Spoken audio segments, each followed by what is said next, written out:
Hey guys, what's up? This is KG. So andito ako ngayon sa Baywalk, Panabo City to witness the Sundown Caribbean Food Fest. So this is their first night guys. As you can see, papunta kami dun sa may entrance. Ito yung dulo guys.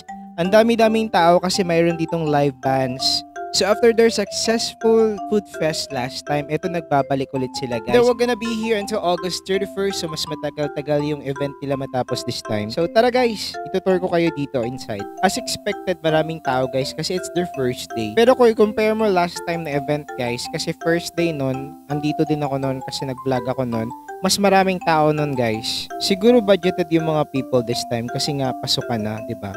But as you can see guys, mas maraming pop-up shops right now compare before kasi last time parang 25 shops lang yon, but this time is 35 shops na daw guys. So naghahanap kami ng mga best food na pwede namin kainin kasi wala pa kaming dinner guys. So medyo gutom na kami ng videographer ko guys, especially naka-intermittent fasting ako and din hindi ako nag-gym for today's video. So this is my first meal guys. Hanggang sa umabot kami dito sa shop ng friend namin. As you all know guys, si Rock, one of the best restaurant here in Panabo City. So stop over muna kami dito guys to congratulate our friend kasi coordinator na siya dito for this event. Nandito din sa tabi nila yung Ramen Ju guys, one of my favorite Japanese restaurant. So chika-chika muna kami dito kasi medyo maaga pa naman. So hi sa mga staff nila. I'm pretty sure na magiging successful to hanggang sa last day of the event. Shoutout sa mga beshi ko na si Irene tsaka si Ion, mga business owners sila dito sa Panabo. So yung ibang restaurant guys, naka-Caribbean Nights costume sila. Ayun, may nakita kong lechon belly guys. I'm craving for this, so babalikan ko to mamaya. Ang sarap-sarap niya tingnan, yung skin niya guys parang malutong. But I'm still looking for the best food hanggang dun sa dulo. But I'm pretty sure lahat naman masarap guys eh. Depende lang talaga sa trip mo at sa gusto mong kainin. But you have a lot of choices here guys. Medyo nahirapan na akong pumili na masasarap na pagkain guys. Gusto ko i-try yung hindi ko pa nakain.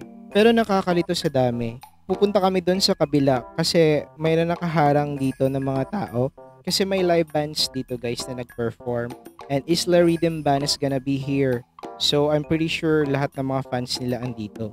So umikot kami doon sa likod kasi maraming taong nakaharang doon sa gitna. So I'm still looking for the best food for my dinner tonight. So sana mas makahanap ako ng mas masarap pa sa akin. Huy! Charot! Ang hirap din mamili kasi lahat ng mga tables and chairs medyo puno na siya. So maghahanap pa kami doon hanggang sa dulo. Medyo nauhaw na ako sa kakalakad guys. So I guess una nating bilhin is yung drinks. Meron ba silang tequila? Gusto ko ng lemon. Uy, joke lang po. Pero mas marami talagang tao last time guys kasi siksikan talaga yung mga tao last time. But I'm pretty sure mas puno to bukas Saturday, Sunday kasi holiday sa Monday guys. So expected na pagpupunta kayo dito mas marami na yung tao. Sana nga lang hindi uulan parati kasi nakakatamad lumabas pag umuulan guys. So as usual guys, andito na naman kami sa 8105.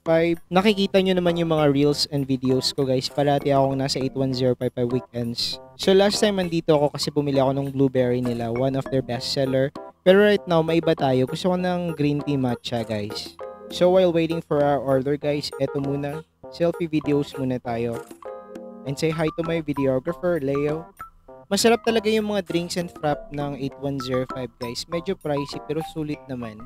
Ayan, dito na yung order namin na green tea matcha guys. And it really tastes good.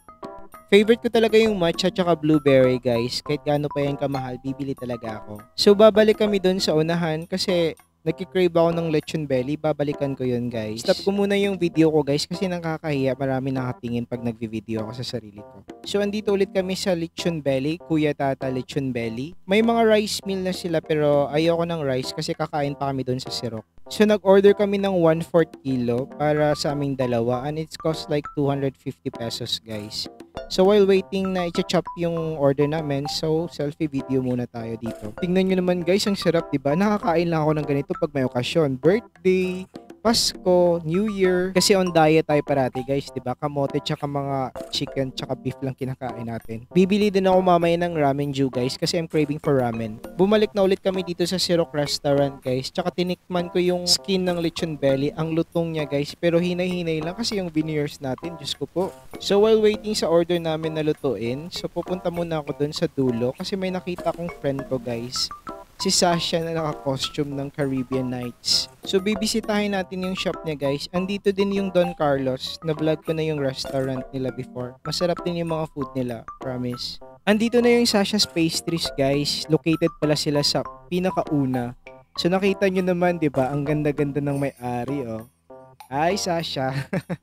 So if you're craving for cakes, pastries, and sweets, punta lang kayo sa restaurant nila guys. So while waiting sa order namin guys sa Sirok, hindi na talaga ako makapagpigil. Kaya pumunta ako dito sa Ramenju para mag-order ako ng dalawang ramen. Tsaka meron silang 99, 150, tsaka 230 something. So yung in-order namin yung 150 tsaka yung 220. So total mukbang to guys. Meron na kaming Ramenju, meron na kaming lechon belly, tsaka nag-order kami ulit sa Sirok ng rib nila guys.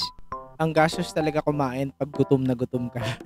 Hindi to sponsored it's my own money. So wala nang laman yung bulsa ko after nito. Pero hindi talaga ako nagtitipid pag pagkain guys. Gumagastos talaga ako ng malaki sa pagkain. Aside sa mga clothes, mas magastos ako sa pagkain guys.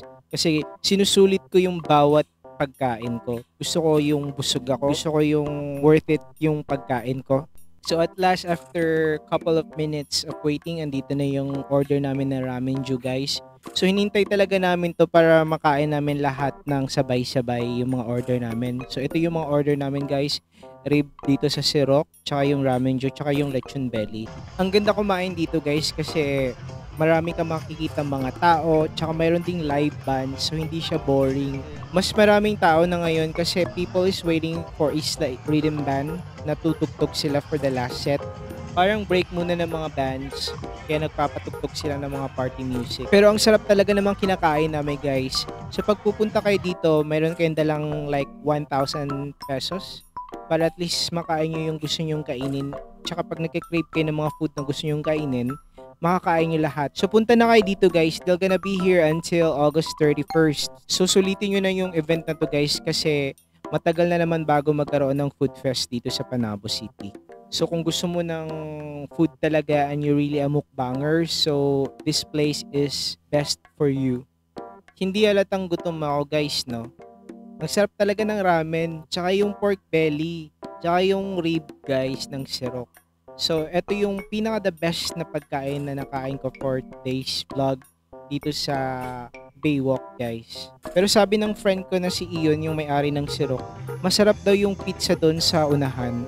So, tapos na kami kumain guys. As you can see, marami pa ding tao doon sa unahan kasi nagtugtog na yung Isla Rhythm Band, tsaka mga fans nila yan. But I'm not really a fan of reggae. Ilang beses ko na kasi nakita at saka nakasalamuha si Isla guys sa mga events. So hindi na ako makipagsiksikan doon para manood tsaka mag-video. Dito na lang ako sa gilid makinig ng mga music nila. And their music is still good. Kita nyo naman yung mga tao, diba guys? Nag-enjoy sila kasi nakakasabay sila sa mga classic music nila. Mukhang pagod na ako at saka nag-uuwian na yung mga tao. Nag-iinuman na lang yung iba dito. See you guys again next vlog. Bye-bye!